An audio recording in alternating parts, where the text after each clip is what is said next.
अब हम लोग बात करने वाले हैं अगले एप्लीकेशन के बारे में, और यहाँ से हमको पता चलता है कि कौन से मॉलिक्यूल एग्जिस्ट करेंगे और कौन से नहीं है। तो हेडिंग डालिएगा existing and non existing species. Existing species, देखो कौन सा मॉलिक्यूल एग्जिस्ट करेगा और कौन सा नहीं करेगा। देखो कौन सा एग्जिस्ट करेगा वो तो हमको पता रहता है, और कौन सा एग्जिस्ट नहीं करेगा वही वो कुछ भी ले लो आप। CH4 के बाद ले लो CH5, CH6, CH7, CH10, तो कुछ भी ले लो। तो रीज़न क्या है नॉन एग्जिस्टेंस का, तो मैं आपको कुछ रीज़न बता दे रहा हूँ। पहला जो रीज़न है वो है इम्प्रॉपर कोवेलेंसी। क्या है? Improper covalency.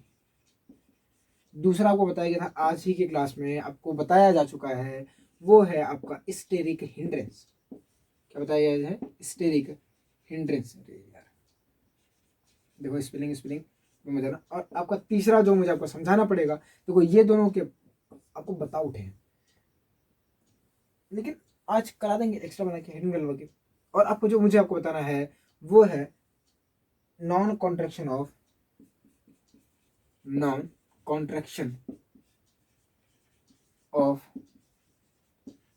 डी ऑर्बिटल्स, कि अगर डी ऑर्बिटल कॉन्ट्रैक्ट नहीं होंगे तो वो स्पेशली एग्जिस्ट नहीं करती है।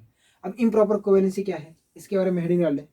तो इम्प्रॉपर कोवेलेंसी कैसे हमें बताती है कि कौन सा मॉलिक्यूल एग्जिस्ट करेगा और कौन सा नहीं करेगा। आज ही की क्लास में जब आपको मैं बता रहा था XCF4, देखो अगर ये आप ना कटा हुआ वीडियो देख रहे हो, तो मैंने इस वीडियो जैसे एक बहुत बड़ा वीडियो था, हम लोग एक साथ शूट करते हैं, मतलब मैं ही अकेला शूट करता हूँ। और एक साथ शूट करने के बाद जैसे क्या होता है कि एक ही वीडियो में हम लोग 2-3 टॉपिक कवर करते हैं। जो टीचर लोग होते हैं, जो मैं हूँ, तो हम लोग क्या करते हैं एक ही जैसे, मतलब हम लोग, मतलब मैं अपने आप को बोल रहा हूँ कि हम टीचर पूरी कम्युनिटी के हम लोग एक ही वीडियो में ढेर सारे टॉपिक को कवर करते हैं। पर काफ़ी लोगों ने मुझे रिकमेंड किया कि आप ना टॉपिक वाइज वीडियो डाला करो। कुछ बच्चे बोल रहे थे सर इस टॉपिक में मुझे प्रॉब्लम आ रही है, भैया मुझे इस टॉपिक में प्रॉब्लम आ रही है, तो वो कहाँ ढूंढे। तो मैंने क्या किया, उस टॉपिक को अलग कर दिया।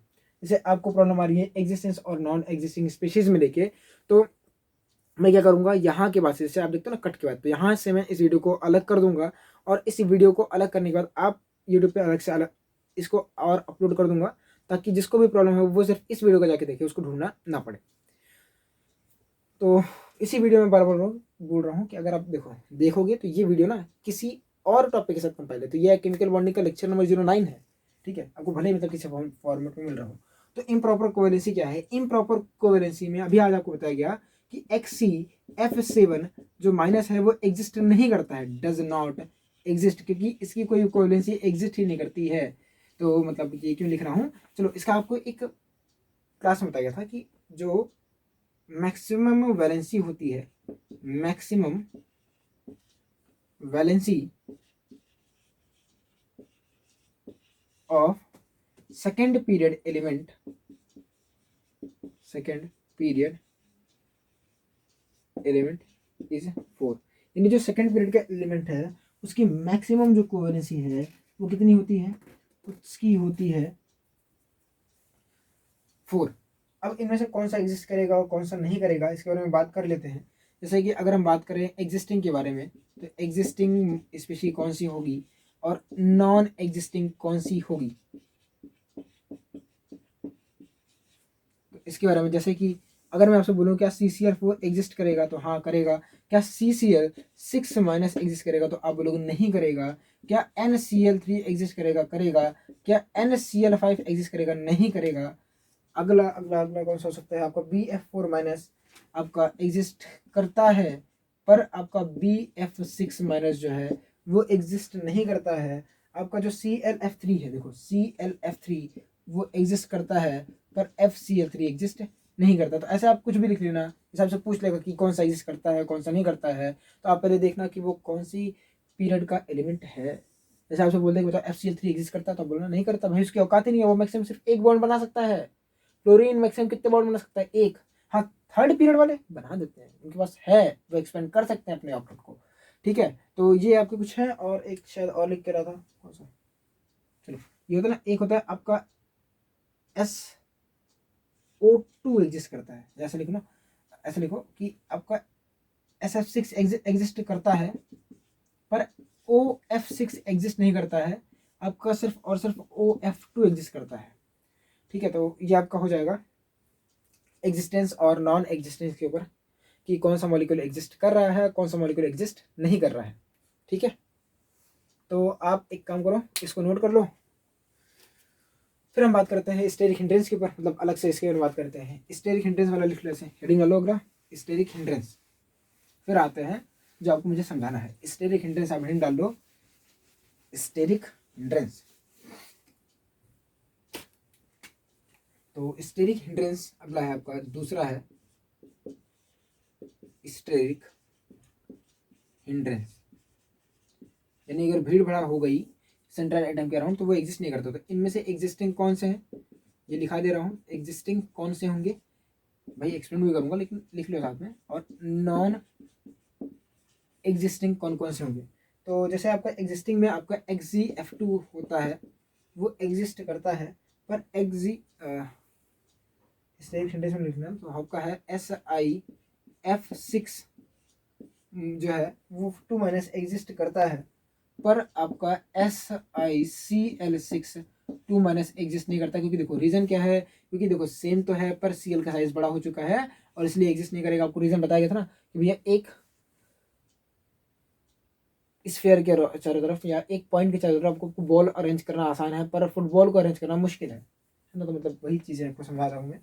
अगला आपका जो है वो PCl6- तो एग्जिस्ट करता है, पर आपको ना अभी बताया गया था PBr6- एग्जिस्ट नहीं करता है। आपका IF7 तो एग्जिस्ट करता है पर ICl7 एग्जिस्ट नहीं करता है। तो ये आपके स्टेरिक हिंड्रेंस की वजह से होती है। स्टेरिक हिंड्रेंस मतलब क्या होता है, भीड़ भाड़।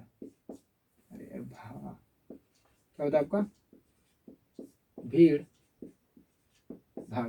तो आप देखो ना, जैसे कि मान लो ये कार्बन था, तो कार्बन के सामने ना ऐसे आपने मान लो कोई एक स्पीशीज, जैसे आप मान लो PCl था, तो P था और आपने इसके सामने ऐसे छेड़ अरेंज करने की कोशिश की, तो ये ऐसे, ये ऐसे, ये ऐसे, ये ऐसे और ये एग्जिस्ट कर चुके हैं।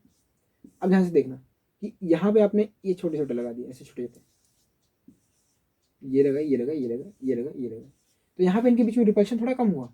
पर आप ध्यान से देखो, अगर मैं यही पी लूँ और यहाँ पे ऐसे करने के बाद अरेंज करने की कोशिश करूँ, एक बड़ी बॉल, दो बड़ी बॉल, तीन बड़ी बॉल, चार के बाद पांचवी कहाँ लेके जाऊँगा कहीं और। मान लो एक बार के लिए बन गया तो भाई ये बहुत अनस्टेबल होगा।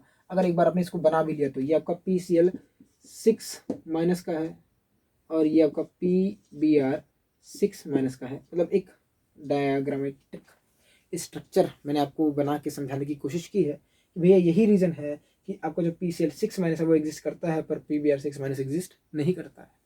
ठीक है, आप खुद देखो ना, लिख रहा है अच्छा लग रहा है, ये तो ठीक ठाक लग रहा है, अच्छा लग रहा है गुरुजी, बढ़िया बढ़िया एकदम चकास बढ़िया। पर ये भाई साहब क्या बना दिया सर जी, आप तो ऐसा लग रहा है पी को घेर लिया हो, है ना। ये सब का लग रहा है देखो, सबको पीट के बाहर निकल जाएगा। तो हो गया। होने के बाद अब हम लोग बात करते हैं non contraction of D orbital. देखो पहले आपको समझा देता हूँ कि इसका क्या मतलब है, फिर आराम से उसको लिख लेंगे। जितनी देर मैं लिखूंगा बुकिश लैंग्वेज की डेफिनेशन तब तक उस पोर्शन को मैं कट कर दूंगा। चलिए अब हम बात करते हैं, तीसरा जो है वो आपका है non contraction of D orbital. जैसे समझो, मान लो ये आपका न्यूक्लियस है, ठीक है, और ये आपका S है, ये आपका P है। देखो S और P के बीच में एनर्जी गैप बहुत कम होता है, तो ये आपका S हो गया, ये P हो गया। पर D वाले के एनर्जी गैप जो है वो थोड़ा ज़्यादा होता है। तो ये 1 2 3 4, 2 3 4 5 हो गया, ठीक है। अब ये आपका S है, ये आपका P है, ये आपका D है।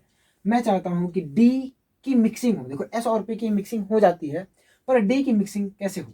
अगर मैं चाहता हूँ कि D की मिक्सिंग हो तो D को पास आना पड़ेगा, पर D तो बहुत दूर है।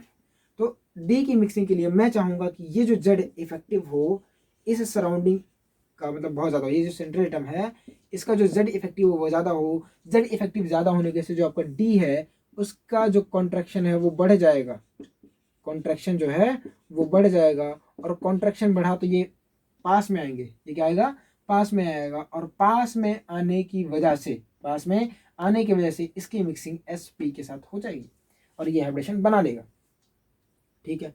अब समस्या ये है कि इसका जेड इफेक्टिव बढ़ाएं कैसे। तो इसका जेड इफेक्टिव बढ़ाने का एक तरीका ये था कि इसके साथ जो आप जोड़ोगे, यानी जो सराउंडिंग एटम आप इसे जोड़ रहे हो वो हाई इलेक्ट्रोनेगेटिव हो, यानी हाईली इलेक्ट्रोनेगेटिव हो, उसकी हाई ईएन वैल्यू हो, क्योंकि अगर ईएन वैल्यू ज़्यादा होगी सराउंडिंग एटम की तो जेड इफेक्टिव ऑटोमेटिक बढ़ जाएगा। आपको बताया गया है पीरियोडिक टेबल में, तो जाके पढ़ लो, उसको समझ में आ जाएगा, वरना मान लो। ठीक है, तो यहाँ पे ये रीज़न है कि सराउंडिंग एटम क्या होना चाहिए, हाई ईएन होना चाहिए। और यही रीज़न है, देखो सुनो, यही रीज़न मैं क्या बोल रहा था कि आप देखोगे SF6 तो एग्जिस्ट करता है पर SH6 एग्जिस्ट नहीं करता। क्यों? क्योंकि देखो सल्फर को यहाँ पे अगर आप देखो इसकी हाइब्रिडेशन तो वो आपका sp3d2 होता है, sp3d2 होता है, और यहाँ पे भी इसकी हाइब्रिडेशन sp3d2 होगी अगर बनेगा तो। पर समस्या ये है कि आपको भी बताया ना कि अगर sp के साथ d की मिक्सिंग करनी है तो क्या होना चाहिए, d को पास आना पड़ेगा। d को पास आने के लिए उसका कॉन्ट्रैक्शन होना जरूरी है। कॉन्ट्रैक्शन कैसे होगा, जब सराउंडिंग एटम यानी जो आपका सल्फर है, सॉरी जो आपका सेंट्रल एटम यानी सल्फर जो है उसका जेड इफेक्टिव ज़्यादा हो। और जब इसका जेड इफेक्टिव ज़्यादा करने का एक ही तरीका है कि जो सराउंडिंग एटम है उसकी इलेक्ट्रोनेगेटिविटी ज़्यादा हो। हाइड्रोजन की इलेक्ट्रोनेगेटिविटी क्या है, कम है, यानी कि लो ईएन वैल्यू वाला एलिमेंट है। और यही रीज़न है कि SH6 जो है वो एग्जिस्ट नहीं करता है। क्या बात क्लियर हुई कि और समझाऊं? तो आपके सामने वो जो चीज़ आपको समझाई एकदम से बढ़िया से यहाँ पे फिगर बना के, वो यहाँ पे है, if central atom has to use d orbital in hybridisation then they must be sufficiently contracted है। और अब वही बताएगा कि अगर d ऑर्बिटल को हाइब्रिडेशन में पार्टिसिपेट करना है तो उसको कम से कम कॉन्ट्रैक्ट तो होना पड़ेगा भाई, p के पास तो आना ही पड़ेगा। और p के पास आने का एक ही तरीका है कि जो सराउंडिंग एटम की इलेक्ट्रोनेगेटिविटी हो वो क्या हो, हाई हो। क्या हो, हाई, यानी हम हाई ईएन वैल्यू को जोड़ेंगे। तो इसी के बेस पे हम लोग यहाँ पे बात करते हैं कौन सा मॉलिक्यूल एग्जिस्ट करेगा और कौन सा मॉलिक्यूल नॉन एग्जिस्टिंग होगा, यानी कौन सी स्पीशीज नॉट एग्जिस्टिंग करेगी, नॉन एग्जिस्टिंग होगी।